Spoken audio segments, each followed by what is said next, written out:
I've been reading the narrative lectionary, and today's reading is from Luke 17:11 through 19. And I found it really interesting and compelling, and I just want to share some of my thoughts about it. So, the gist of the story goes like this: Jesus is walking between Galilee and Samaria, and comes across a village. We can assume that the population of the village is probably a mix of Jews and Samaritans. And there are 10 lepers there. And the lepers cry out to him and say, Jesus, Jesus, please heal us. We know that you're a prophet from God. And Jesus takes note of them and tells them, go to the priest and present yourself, which is essentially a statement of you're healed, because when people in that culture would go to the priest and present themselves, the priest would look them over, and if they no longer had any wounds, then they were allowed back in the community. This was an incredible blessing because lepers were not just outcast in the sense that they were ill. It's not just a medical condition, but because they weren't allowed to be a part of the culture, there was no way for them to make money. There was no way for them to engage with other people. And so, essentially Jesus says to him, you're healed. Go present yourself to the priest. Come back to the culture. Be a part of us again. And so they leave, and as they're leaving, uh, they they realize that they've been healed, and one of them is so grateful for this, that rather than going straight to the priest, actually goes back to Jesus and presents himself to Jesus and just praises Jesus. Thank you so much. Like, this is incredible. You've changed my life. And Jesus looks at the one and says, well, there's one here, but weren't there 10 healed? Where are the other 9? And the one that's here is a Samaritan?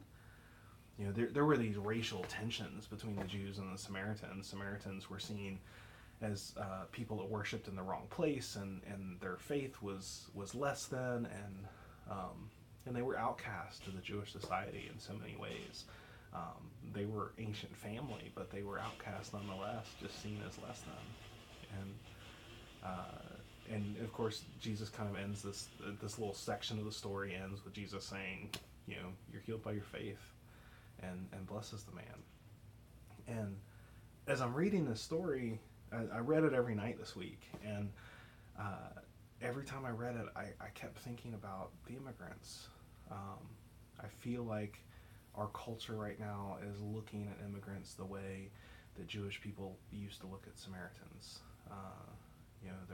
They're less than, they're other, they're a burden on our society.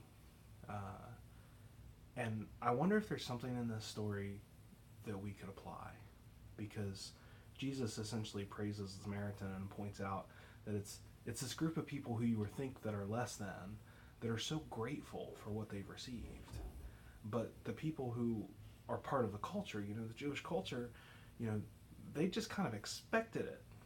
They're the chosen people of God, and of course the prophet of God would heal the chosen people.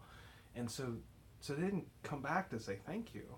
They just went on like, yeah, we're healed, great, we're back in the community. But the Samaritan realized that their life was changed and forfeited tradition to be thankful and grateful. And I wonder, with the way that our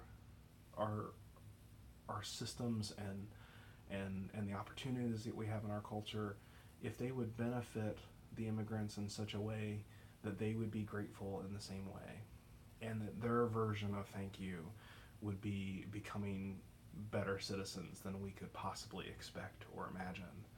And maybe we need some of that right now in a culture where we just kind of expect all of the systems. We expect our government to provide for us in so many ways. For people to be brought into that system who don't expect that and will be grateful in a new way, that could pump something into our culture that we desperately need. And as I thought about this week, I wanted to share it because I wonder if more of us need to think about this situation from that perspective. What can the immigrants offer us culturally, because they're going to be grateful and thankful in a way that we can't anymore, because become so deadened and used to the services that our culture provides.